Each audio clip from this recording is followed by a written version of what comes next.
Hola, mi nombre es Daniela Cepeda Martínez, de Promoción de Paz, su maestra de inglés, y el día de hoy vamos a continuar con nuestra 10ª clase.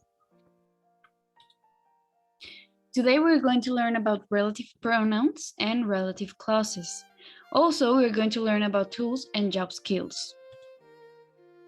So relative pronouns are words that are used to connect sentences or to relate to certain people, possessions, etc.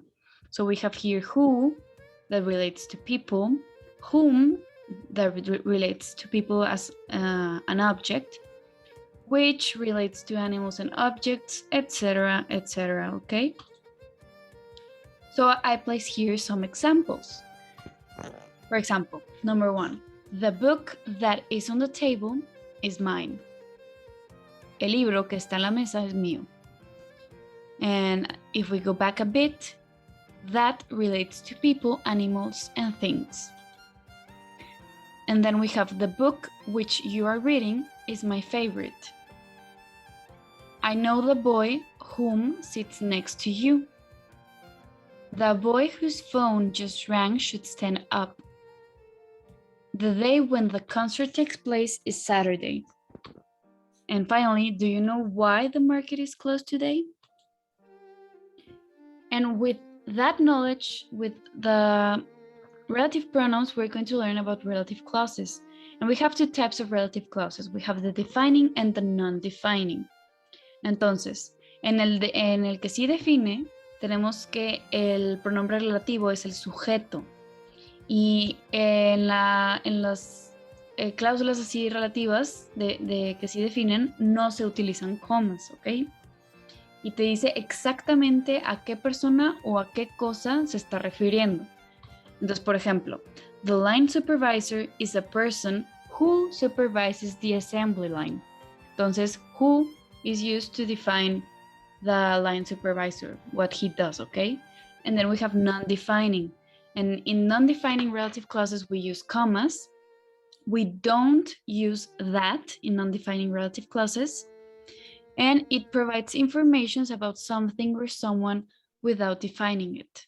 And we have which for things, who for people, and where for places, okay? And here we have an example. The book which is on the table is mine, okay? O sea, la oración podría ser simplemente the book is mine, pero tú estás poniendo información extra, entonces aquí se utilizan las comas y el pronombre relativo con su cláusula. And finally, we're going to fill in the sentences using where, that, or who. Number 1, the hair salon is the place where a hairstylist works, okay? Because we're referring to a place. Emma, who is my friend, lent me the ladder. This is a non-defining relative clause, okay? Because we're using commas and is giving extra information. Ragnar was a Viking that tried to conquer England, okay? And finally, the reunion was in Edinburgh, where I was a student, okay?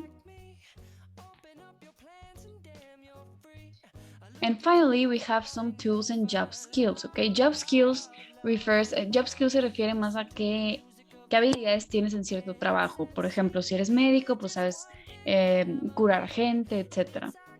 And the tools and building supplies also refers to a specific job, okay? So we have toolbox, que es una caja de herramientas, spirit level, un nivel, handsaw, una sierra, hammer, un martillo, y drill, un taladro. We have tools and office supplies, notepad, una libretita, file folder, un folder, stapler, engrapadora, envelope, es un sobre, and scotch tape, cinta adhesiva. And finally, we have tools and medical supplies, thermometer, un termómetro, syringe, una jeringa, bandage, una banda para curar heridas, pills, pastillas, and first aid kit, un kit de primeros auxilios.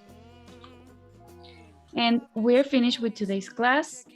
Hoy aprendimos relative pronouns y con eso lo aplicamos a relative clauses, que es defining o non-defining, ¿ok?